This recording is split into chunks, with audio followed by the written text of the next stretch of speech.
Congressman, thank you for granting us this interview.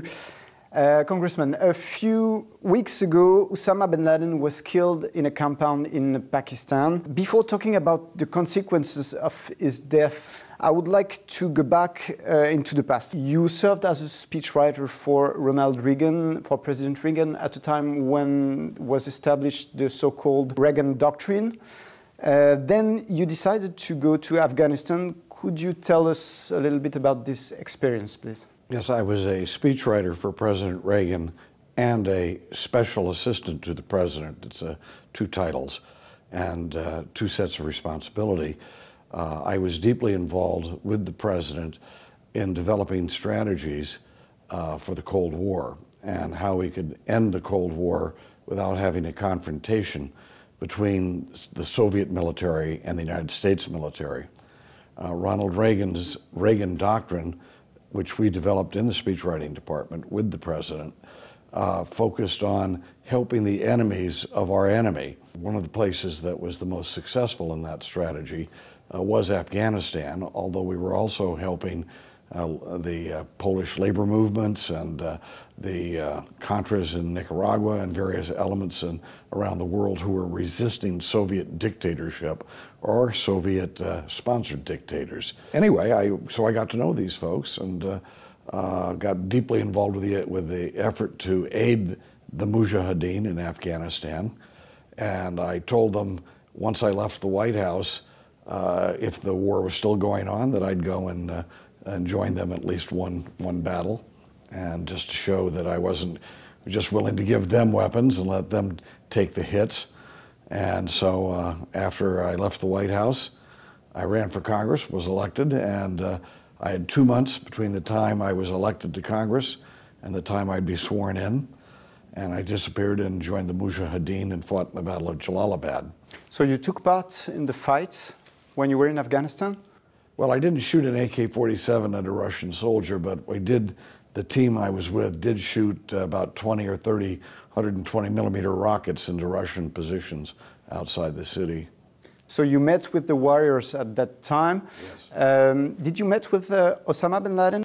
I was with a small unit, Mujahideen unit, and I was told we were going to walk by an encampment, and that I should not say anything in English.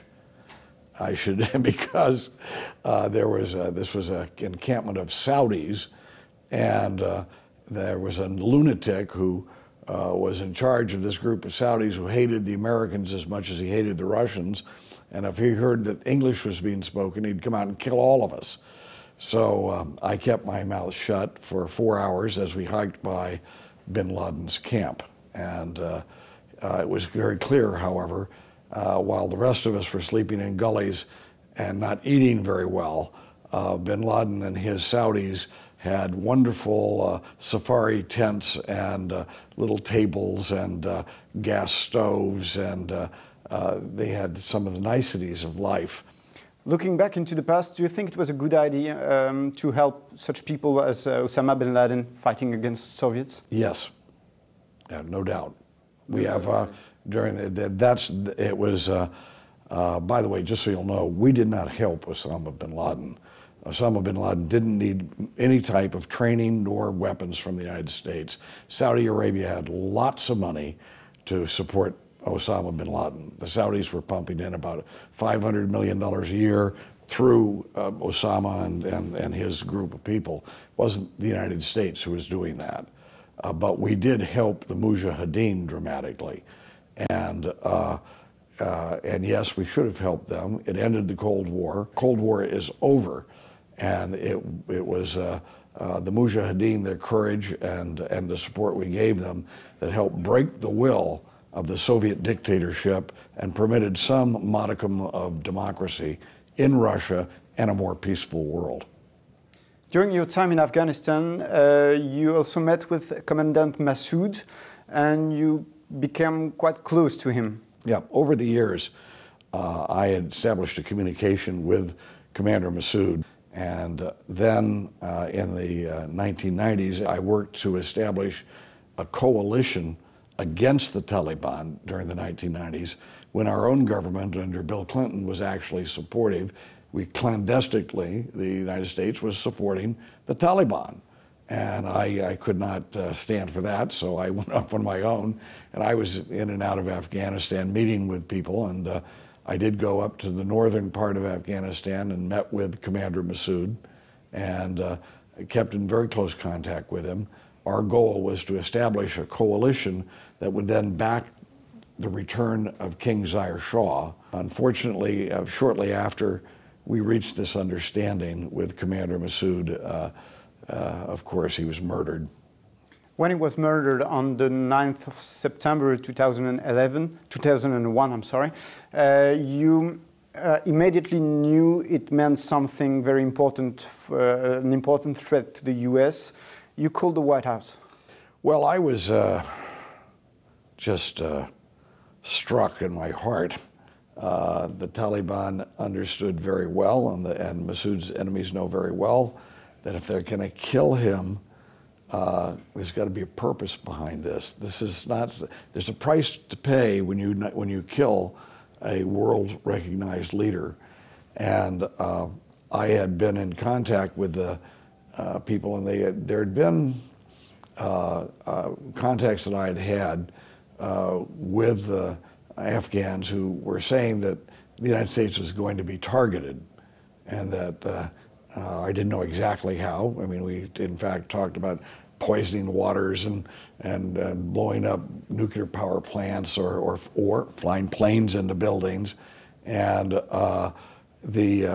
but there was an attack. They were planning an attack on the United States. The reason they killed Commander Massoud was so that the United States would not have him to support in retaliation for some kind of an attack on us, which means what? Which means they believe that whatever they're going to do will have a massive response from the United States, a huge response. So it must be that the terrorist attack that they've been talking about is going to be big, really big. And so I said, uh-oh. So I immediately got on the telephone and called up the White House. Actually, it was the next day. I got on the phone the next morning and said I want to talk to Condi Rice. Now, I'd already talked to her specifically about Afghanistan. I had meetings in the White House with her several times about Afghanistan. So they knew that I knew Afghanistan very well. Steve Hadley, her assistant, got on the phone and said, "Dana, what do you want?" And I said, "Well, I need to warn Condi that something really big is about to happen to our country, and there's about to be a major terrorist attack on our country, and it has something to do with the death of Commander Massoud in Afghanistan." And Steve said, "Well, look, Dana, we know you know Afghanistan. Tomorrow, you can come and see her. I'll be there with some of our other intelligence people, and we'll talk to you about what your theory is on this, and we'll see you tomorrow." And I said, okay, that's good. I mean, that's about as fast as you can get when you're talking about the president's national security advisor. So sure enough, that was, the next day was 9/11, and I was on the schedule, on Condoleezza Rice's schedule, for 2 o'clock, I believe it was, to, quote, warn of major imminent terrorist attack on the United States.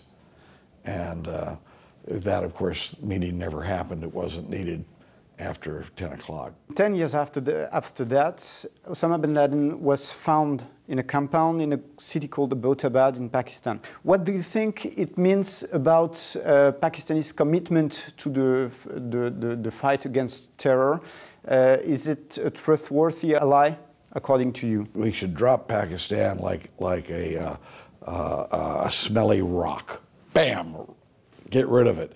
They have betrayed us every time. And they have participated in protecting a man who slaughtered 3,000 of our husbands and wives and children, non-combatants. And they were hiding him all this time, giving him comfort and assistance and refuge. That's just that. They're still involved with supporting those people who are crossing the border in Afghanistan and murdering American troops there. No, Pakistan no longer deserves our trust, and we should be ending what has been an alliance that's gone on too long. During the Cold War, the Reagan doctrine was help the enemies of your enemy. All right. So who are our enemies? Our enemies are radical Islam, and our other enemy, perhaps a adversary now, is China, an emerging China that's aligning itself with rogue nations all over the world, including Pakistan.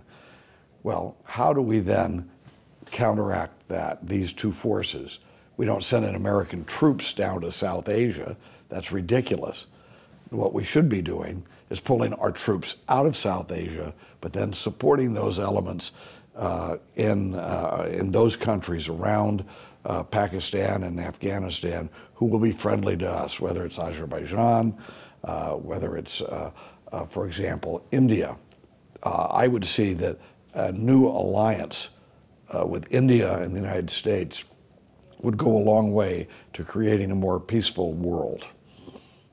Congressman, thank you very much for granting us this interview. Thank you very much.